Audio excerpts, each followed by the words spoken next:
Halo semuanya, hari ini saya akan menjelaskan tentang materi statistika. Disimak baik-baik ya.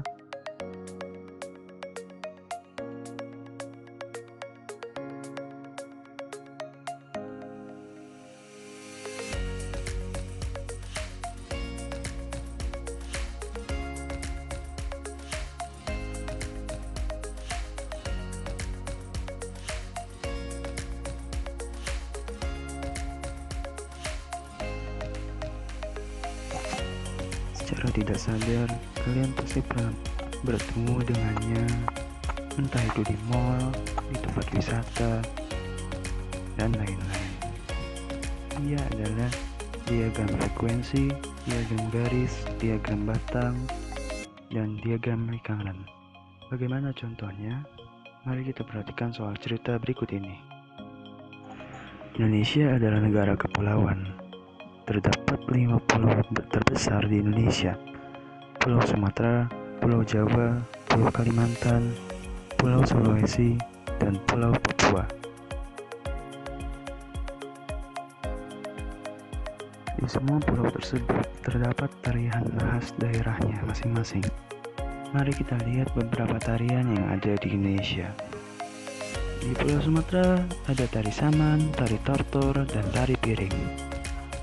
Di Pulau Jawa ada tari topeng, tari ebeg, tari jaipong, tari serimpi, tari merak, dan tari wayang. Di Pulau Kalimantan ada tari kancet papatai, tari serumpai, tari datun, dan tari hudok. Di Sulawesi ada tari makgelu, tari pakpakman, tari bosara. Di Pulau Papua ada tari sajojo, tari yospan, tari suanggi, tari musyo, dan tari perang. Lalu buat tabel frekuensinya, tambahkan judul di setiap kolom dan masukkan datanya. Untuk menghitung tabel frekuensi, cukup hitung tarian yang ada di pulau tersebut.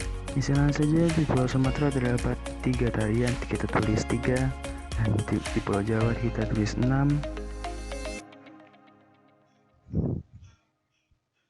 dan di Pulau Kalimantan kita tulis 4. Di Pulau Sulawesi kita tulis 3. Di Pulau Papua kita tulis 5. Kita jumlahkan frekuensi keseluruhannya dan menghasilkan 21. Yuk kita lanjut ke soal berikutnya. Pak Irwan yang merupakan pustakawan harapan bangsa di Kota Malang sedang melihat arsip lama di loker perpustakaan. Ia mengambil dan membaca 7 buku dengan tahun yang berbeda dari tahun 2013 sampai 2019. Setelah itu Pak Irwan mencatat total pengunjung di setiap tahunnya dan membuat tabel frekuensi seperti di bawah ini. Kemudian Pak Irwan ingin membuat data tersebut ke dalam bentuk diagram batang dan hasilnya adalah: pertama, buatlah garis vertikal untuk total pengunjung dan garis horizontal untuk tahun. Tambahkan juga garis horizontal di setiap angka pengunjung. Lalu buat persegi 4 atau prisma segi 4 untuk menemukan tolak ukur pengunjung di setiap tahunnya. Dan jadilah diagram batang. Kesoalan berikutnya.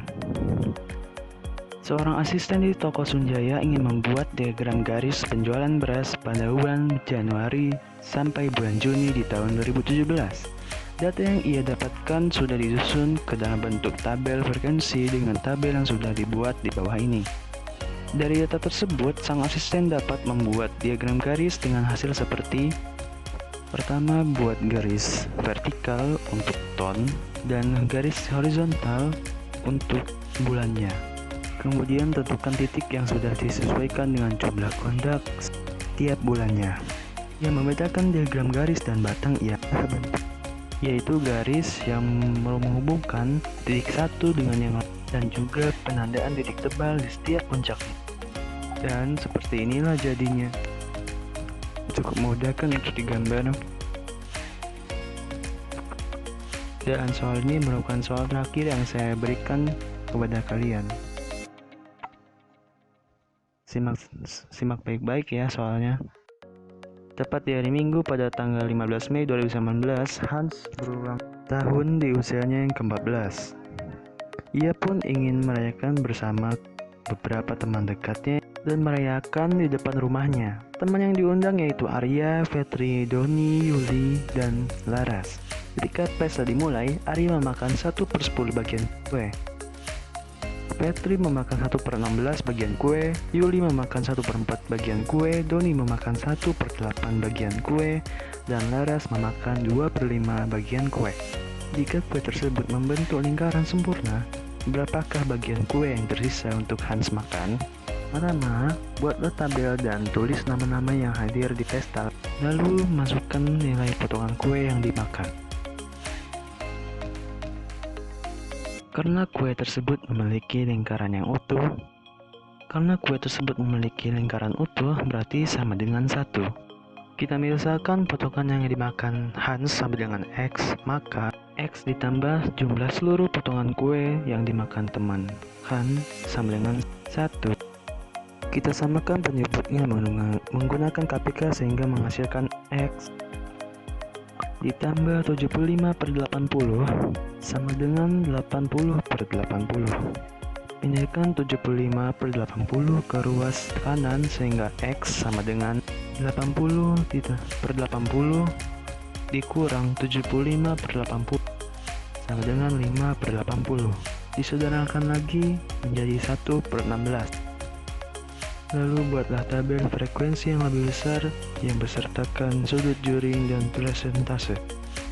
Untuk menghitung sudut juring, kalikan frekuensi dengan 360 karena sudut sebuah lingkaran penuh adalah 360 derajat. Untuk menghitung nilai persentase, kalikan frekuensi dengan 100. Jika sudah dihitung, pada kolom jumlah masukkan nilai jumlah, frekuensi, sudut jaring, dan persentase. Apakah menurut kalian pengerjaan ini sudah selesai? Oh, tentu tidak. Ada satu pengerjaan lagi, yaitu membuat diagram lingkarannya.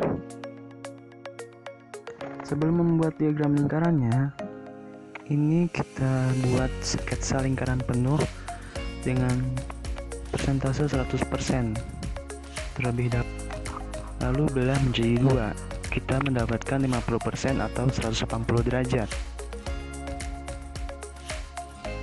Lalu belah menjadi 4 dan kita mendapatkan 25% atau 90 derajat.